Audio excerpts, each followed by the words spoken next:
Olá, sejam todos muito bem-vindos ao podcast da SAESP. Nosso bate-papo de hoje é sobre educação médica, o conflito de gerações. E o nosso convidado para esse bate-papo é o professor Maurício Malito.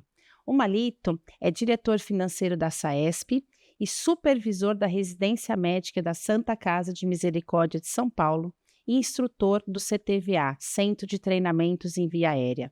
Malito, bem-vindo à nossa conversa de hoje. Ô, Fernanda, muito obrigado pelo convite, é um prazer estar aqui com você e acho que a gente vai ter um papo legal hoje. Com certeza, Malito. Vamos começar, Malito, falando um pouquinho da sua formação, por onde você passou, como é que foi a sua educação médica? Então, eu, a minha formação acadêmica começou na Santa Casa de São Paulo, né? E lá eu fiz a faculdade de medicina, depois eu fiz a residência médica lá, depois eu fiz a pós-graduação e hoje em dia eu trabalho como professor na mesma instituição, como médico professor. Então dá a impressão que eu nunca acabei, eu estou sempre aprendendo alguma coisa e eu acho que esse que é o fundamental, né? A gente sempre ter essa sensibilidade, essa busca por alguma coisa a mais, por aprender alguma coisa nova. Eu acho que isso é fundamental quando você tenta tratar com gerações mais jovens, né? Porque eles têm essa vontade de aprender, essa vontade de saber do novo. Então, isso é bastante estimulante. Mas é um desafio também, né? Com certeza, o Malito foi meu assistente na época da minha residência, quem eu tive o privilégio de aprender muita coisa. Gratidão por tudo que Então, você me ajudou na minha formação, né, Malito? E ao longo desses anos, Malito, como é que você vê a educação médica, né? É o que você falou, são alguns anos. Vamos falar de tempo aqui para a gente sim. também não se comprometer, né? Aham. Mas ao longo desses anos, o que você viu mudar, né, assim, em relação desde os primeiros professores na sua formação acadêmica, né, que a gente também hoje em dia fala bastante com acadêmicos aqui, né, desde a formação acadêmica até passar pela residência e hoje você como assistente, como professor da faculdade. O que você percebe de diferença na postura das pessoas, na forma de ensinar? A gente vai chegar na tecnologia depois, Sim. mas como é que você vê vamos falar primeiro da parte pessoal. Então, acho que mudou muito, né? Eu lembro dos primeiros anos de faculdade, né? Era um sistema totalmente clássico, né? Então, aquela faculdade de medicina com aqueles auditórios enormes, onde você tinha aulas tradicionais, os professores iam falando a matéria e você tinha que buscar nos livros. Os livros não eram muito claros, muitas vezes. Então, realmente, era um sistema que vinha de um tempo antigo, um tempo clássico, vamos dizer assim. E, desde então, a gente vem assistindo mudanças, né? Algumas vezes as mudanças são mais lentas, outros momentos elas são muito rápidas, aceleradas. Eu acho que a gente teve um impacto muito grande da pandemia, ela acelerou vários processos. Uhum. Então, muitas vezes, creio que algumas mudanças ou algumas adaptações que a gente veria ao longo de alguns anos, elas aceleraram muito rápido e isso criou um certo conflito entre as gerações que existiria de qualquer maneira. Isso Uhum. iria existir, já aconteceu no passado, iria acontecer, mas acho que hoje a nossa percepção é que isso é muito intenso porque ele foi muito rápido, né?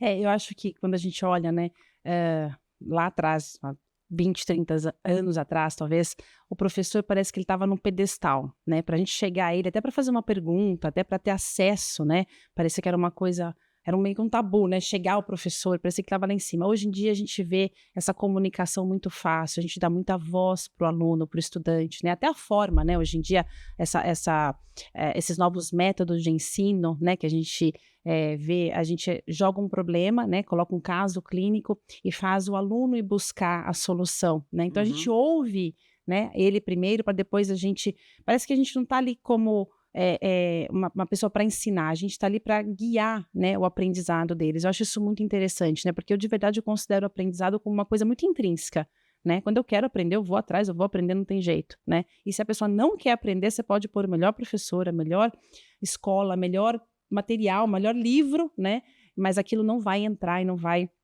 ser uma coisa intrínseca, né, então acho que a gente enxerga um pouco, né, essa passagem, né, de um professor que estava muito distante, né, de um orientador que estava muito longe, para realmente uma educação em que a gente enxerga que tem uma comunicação mais próxima, que o aluno tem voz, que o aluno tem opinião, né, enfim, e que ele cria hipóteses para aqueles problemas, né, que realmente eu acho que é uma forma de aprendizado ativa, né, como a gente fala hoje em dia, né. A gente estava falando um pouquinho de acelerar, né, as coisas, e realmente a pandemia acho que foi um momento de muita mudança para todos nós, né, principalmente quando a gente fala de tecnologia, né, Marlito, porque a pandemia, de um dia para o outro, a gente estava na sala de aula, estava todo mundo junto, estava ali presencialmente, de repente a gente teve que mudar. Como é que você encara, como é que você viu essa mudança? Esse 1, 2, 3 mudou, agora eu tenho que falar com uma câmera, agora eu tenho que, né, dar uma aula online. Como é que você transitou por isso tudo? Eu acho assim, foi traumático para todo mundo, né? Para quem já praticava os métodos tradicionais e teve que mudar, foi realmente começar do zero, né? Uhum. As gerações mais novas, que já nasceram nesse ambiente digital, elas já vinham experimentando isso, só que de uma forma mais incipiente. Eu lembro dos meus filhos que eles tinham, né, quando eles estavam nos primeiros anos, eles já tinham uma iniciação digital, já fazia parte do currículo isso deles. E a gente entrou na faculdade sem ter internet, isso apareceu depois. E você vê que essas gerações mais novas, elas já nasceram digitalizadas. Então, para elas é muito natural isso. A gente teve ganhos. Eu vejo que assim, não é tudo tão difícil, né? Você precisa ter um pouco de boa vontade, você precisa ter um pouco de iniciativa para entender que precisa ter algum tipo de adaptação e usar essas ferramentas. Então, por exemplo, a simulação, né? A simulação, ela é uma parte-chave, por exemplo, da andragogia. A andragogia é a ciência que estuda a melhor maneira de ensinar adultos, que é totalmente diferente da pedagogia, que é a ciência que estuda como ensinar crianças. Dentro da andragogia, a gente tem a simulação. A simulação é uma ferramenta fantástica justamente para criar o cenário ou criar uma situação que se assemelhe com aquele problema, com aquele evento que você precisa fazer com que o indivíduo performe, né? Ali ele pode usar os conhecimentos que ele aprendeu, que ele treina. Você pode treinar situações comportamentais e ver como ele responde a situações, a fatores humanos e habilidades não técnicas. Tudo isso faz parte dessas ferramentas novas que a gente vem utilizando. E o bacana da simulação é que a gente não expõe nem quem está aprendendo, nem quem é o paciente, né? Porque quando você está ali num hospital, enfim, aprendendo com o paciente, né? Que ao longo do ensino médico, muitas vezes era isso que a gente tinha que fazer, né? A gente atuar e às vezes o aluno está observando, né? Você como paciente vendo um médico te atender e ver mais alguns estudantes te olhando, é uma coisa impactante, né? Parece que é invasivo, né? E com a simulação a gente consegue proteger, né, esse paciente e pode proteger também o aluno que está aqui num ambiente livre de julgamentos, num ambiente em que ele pode atuar, que ele pode errar, que ele pode repetir quantas vezes for preciso, né? Sem se expor e com toda a segurança, né? Por isso que a gente tem falado tanto, né, do centro de simulação aqui da SAESP, tem investido nos cursos e tudo mais, porque realmente a gente enxerga isso, né, a SAESP como uma empresa de educação, né, que nós somos, a gente enxerga isso como realmente um ambiente seguro de aprendizagem, né, e para o pessoal mais novo, com certeza, eu acho que isso é muito rico. E hoje em dia, você vê que isso daí tá intrincado realmente em questões éticas, né?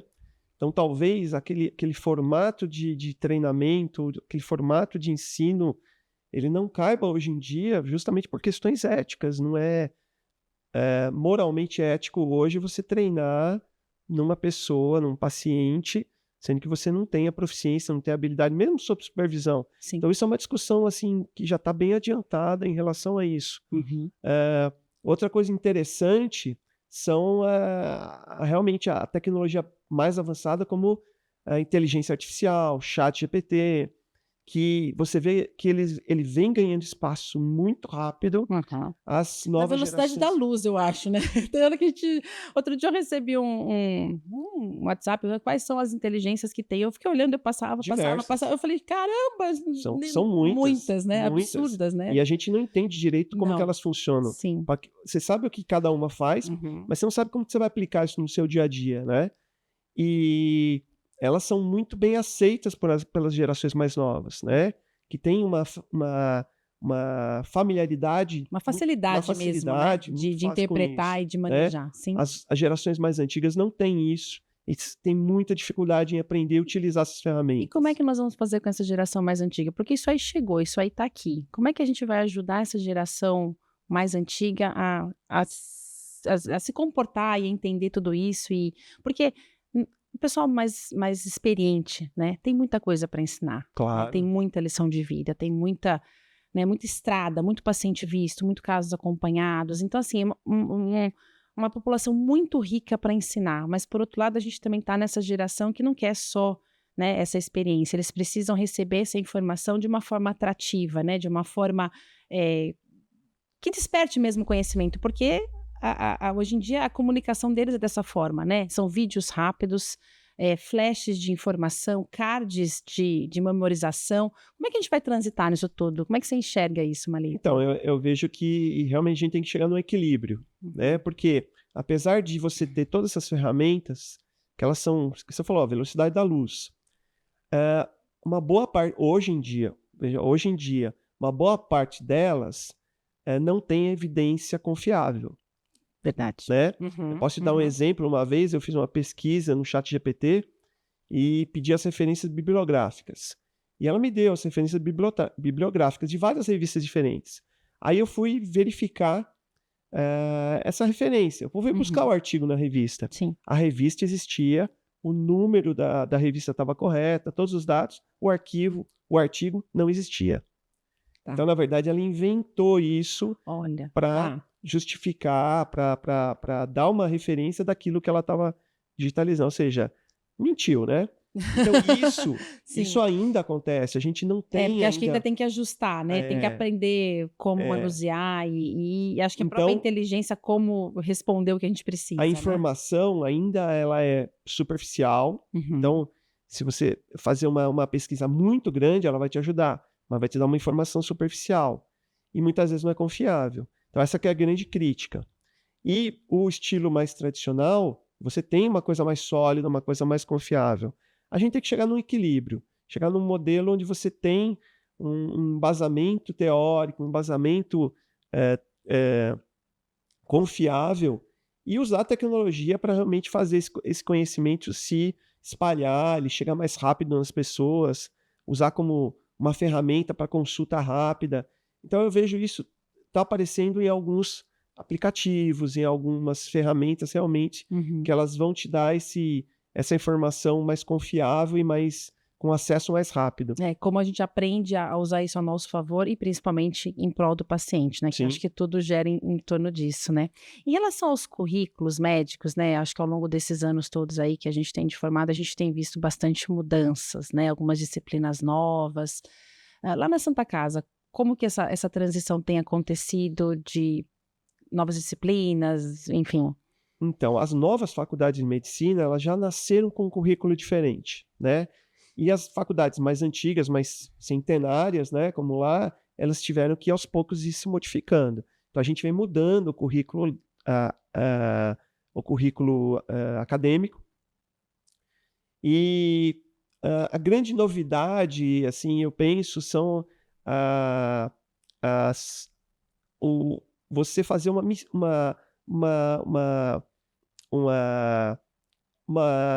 mistura de atividades. Você tem um pouco de aulas tradicionais, mas assim, mais rápidas, mais curtas, mais objetivas, tentando interagir com os alunos. Você tem atividades práticas, que eles são muito bem aceitas. Então, as atividades práticas de visitar o centro cirúrgico, visitar os departamentos do hospital, né? laboratórios, isso também é muito bem aceito. Eles ficam muito animados quando você tem esse tipo de contato. O contato com o paciente, né, de conversar com o paciente, entender, examinar, é fundamental. E eu acho que a grande inovação são as avaliações, né? Então a gente está deixando aquele modelo de avaliação que é uma prova, onde você vai ter que responder todo aquele conteúdo que você aprendeu, para avaliações comportamentais, avaliações de desempenho, as OSCEs, que são exames clínicos, onde você vai ver o aluno performar e você vai ver que ele realmente reteve aquele conhecimento ou não, né? Mas essas avaliações, elas são marcadas, hoje é dia de avaliação, ou elas Sim. vão ocorrendo ao longo dos treinamentos? A gente já vai observando o aluno e já vai vendo como ele atua e já vai tentando pontuar isso? Algumas sim, mas a OSC vamos dizer assim, é um grande simulado, e naquele simulado ele vai performar e vai fazer o que foi proposto para ele, vai atender o paciente, ou vai fazer o procedimento e tal. E o mais importante é que depois ele tem um feedback. Logo que ele termina... Debriefing. Ele tem um feedback para ele entender o que aconteceu, entender como é que ele foi, entender o que ele pode melhorar.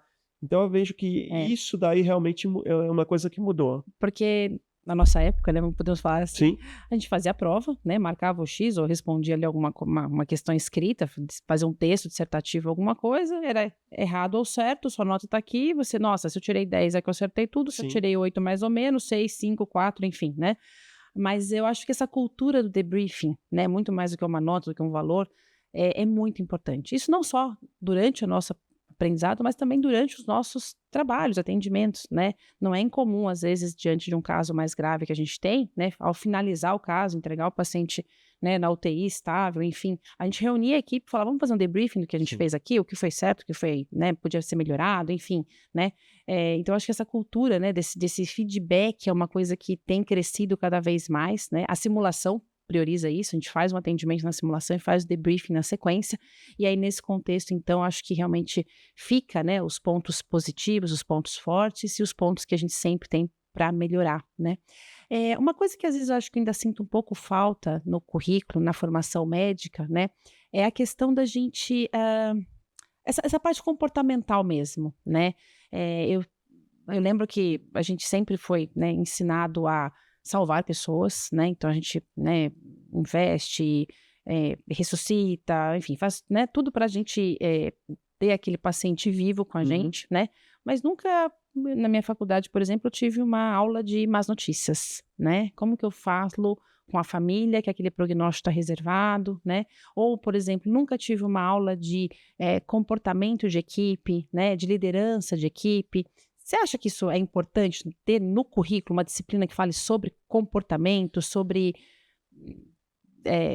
os soft skills, como a gente fala hoje em dia? Se você vê, Fernanda, provavelmente na época que a gente fez faculdade não existia cuidados paliativos. Não, de né? jeito nenhum. Era uma coisa que ficava assim totalmente pairando no ar, mas não existia uma coisa sólida em relação a isso, né? Como não encarar a morte, mas assim, fazer com que a transição seja mais humana, né? Hoje em dia isso é muito bem estudado, estabelecido, né? praticado, Praticado, com certeza. E aí eu penso que esse tipo de formação, esse tipo de informação e formação, ela é fundamental hoje em dia, porque a gente percebe que quando você tem eventos graves e vai analisar esses eventos, uma boa parte das causas, não a causa principal, mas uma série de causas, são fatores humanos, né? E a gente sabe que o ser humano, pela própria natureza humana, a gente está sujeito a erros. Então, o que hoje é uma busca por um sistema mais seguro, um ecossistema mais seguro? É você criar barreiras para que a gente erre menos, ou que se esses erros acontecerem, com que eles não tenham um impacto tão grande para fazer um desfecho negativo, um desfecho ruim, né? Então, e como que a gente entende, como é que você pratica isso? Entendendo qual é o comportamento humano que pode gerar algum tipo de dano, pode gerar algum problema para o paciente ou uma falha do processo. Então, acho que tudo isso daí, cada vez mais, vem sendo estudado e, basicamente, todos os algoritmos, hoje em dia, eles têm algum tipo de observação, algum tipo de destaque nos fatores humanos, né? Você me ajuda? As habilidades não técnicas, ver a passagem do tempo, comunicação efetiva, liderança presente no atendimento. Você ter uma identificação de medicamentos, ou seja, são várias ferramentas e comportamentos que fazem com que a sua chance de errar seja menor, né? Uhum. Então, isso é fundamental. Hoje em dia, a gente vem dentro desses processos de qualidade e segurança.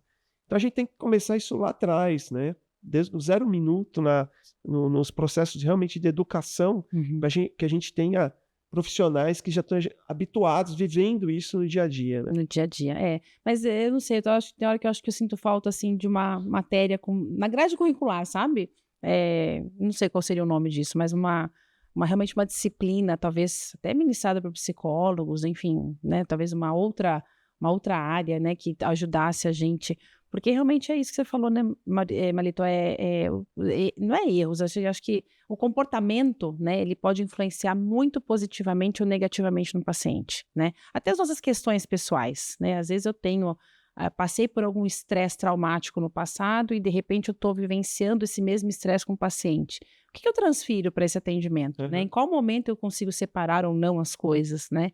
E isso não é falado na formação médica, na nossa formação é ao longo dos 6 anos, mais a residência, né? Então, acho que eu ainda sinto falta disso. Vamos ver se a gente, mais para frente... eu entendo que as pessoas têm buscado isso, né? Eu entendo colegas que fazem alguns cursos, né? Enfim, tentam se desenvolver, né, nessa área, até realmente simulação comportamental, né? Às vezes simulações com atores que a gente pode fazer, né? De má notícia, de gerenciar um conflito entre equipes, enfim, né? A gente tem situações como essa, mas não está na grade curricular da faculdade, né? Não está na grade curricular da residência, por exemplo, né? Então, eu acho que eu ainda sinto um pouco de falta disso, e acho que a gente, né, é um ponto aí que a gente deve debater aí nos próximos anos, com certeza, né? Eu acho que isso na verdade, a humanização do processo, né? Então, a gente busca realmente processos mais humanos, mais acolhedores para tudo, né? Desde da recepção do hospital até realmente você informar um desfecho ruim ou uma morte.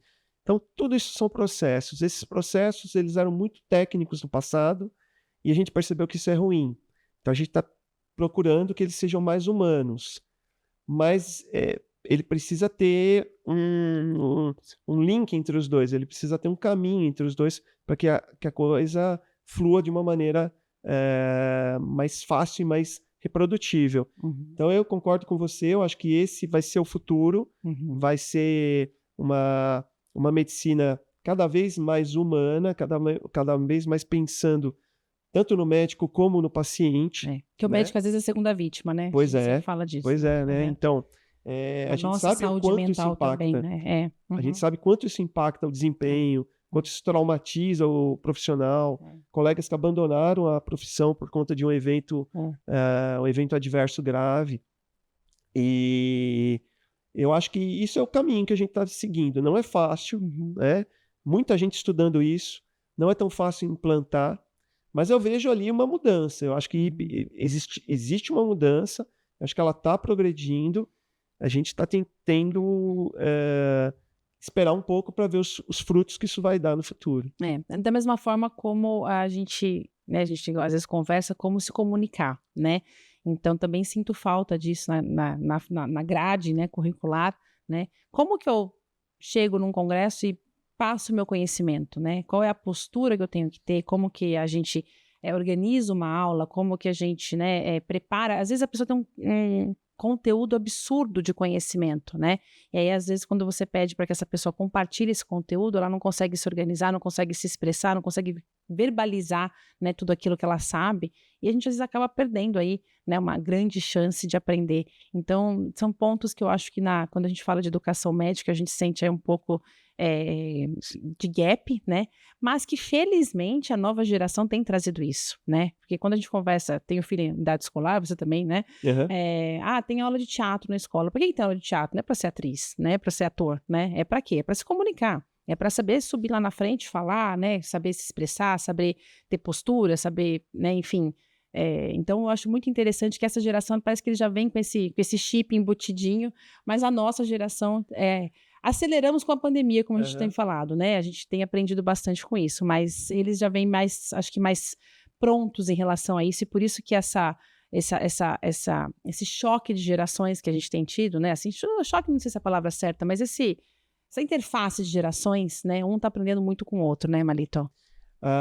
Eu acho que nesse sentido a SAESP foi sensível para perceber esse tipo de iniciativa, esse tipo de demanda desses acadêmicos e criar um projeto que nem o SAESP Acadêmicos, né, que oferece aqui, abre espaço aqui do nosso centro de simulação, abre espaço nas nossas atividades, a gente faz atividades direcionadas para eles e a gente percebe cada congresso que você vai, um número de acadêmicos mesmo apresentando trabalhos, participando das atividades, cada vez maior.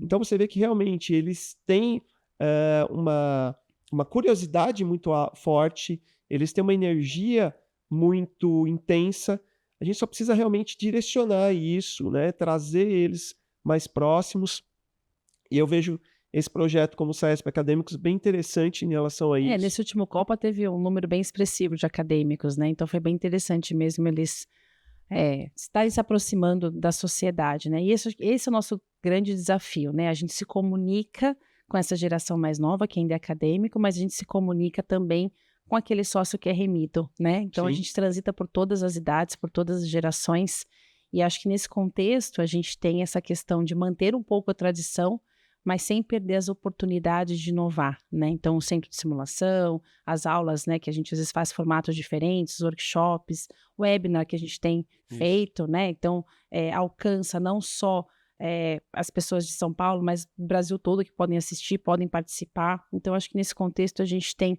transitado bastante sobre isso. Bom, assumindo o nosso compromisso de não falar demais e não se estender muito, nosso tempo está finalizando. Malita, eu queria que você deixasse uma mensagem final para a gente dessa nossa conversa aqui hoje. Bom, eu acho que a grande lição que a gente tem que aprender é o seguinte, é se comunicar, né? Então, se comunicar entre os colegas, se comunicar entre as gerações, aluno, professor, residente, preceptor. A melhor maneira é realmente você falar qual é a sua necessidade, tentar ouvir o que a outra pessoa tem para dizer para você, seja um conhecimento técnico, seja uma experiência, seja através de um caso clínico. Toda essa informação, né, se você conseguir criar esse canal de comunicação, ele for efetivo, as duas partes vão ganhar, as duas partes vão aprender, as duas partes vão ter uma evolução, vão ter uma melhora de todo esse processo. E o que a gente quer, na verdade, gente, é isso. A gente quer ser feliz, a gente quer produzir melhor, quer ter contato com as pessoas, né? E que os nossos pacientes sejam cada vez melhor atendidos. Então, eu penso que é essa comunicação que precisa sempre ser cuidada, amadurecida, tratada, para que a gente tenha esses frutos no futuro. Gostaria de agradecer a Alex Star por esse patrocínio, essa oportunidade de estarmos aqui gravando mais um podcast da SAESP. Obrigada.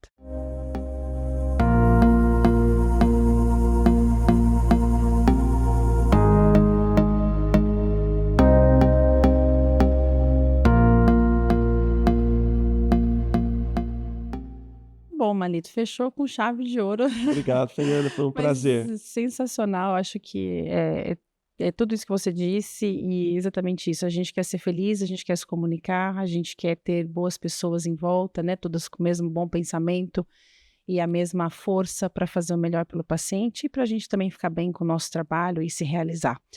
Gente, obrigada por nos assistir mais uma vez. Até a próxima. Obrigada, Malita. Obrigado pelo convite. Prazer. Obrigada.